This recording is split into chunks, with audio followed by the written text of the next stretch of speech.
Hello guys! So sa mga kababayan ko na nag-aabang ng ayuda, ito po yung latest update. Sa mga makakatanggap ng 70,000 yen, ito yung mga nagtatrabaho na exempted sa residence tax. At 100,000 yen naman sa mga low-income households na exempted sa income tax and subject to residence tax. At 50,000 yen naman sa may anak na below 18 years old.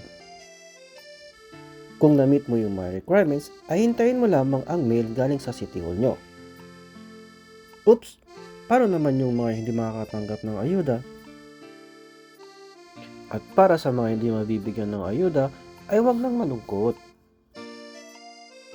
Dahil meron naman kayong tax reduction sa income tax na 30,000 yen at 10,000 yen sa residence tax for a total of 40,000 yen kada tao.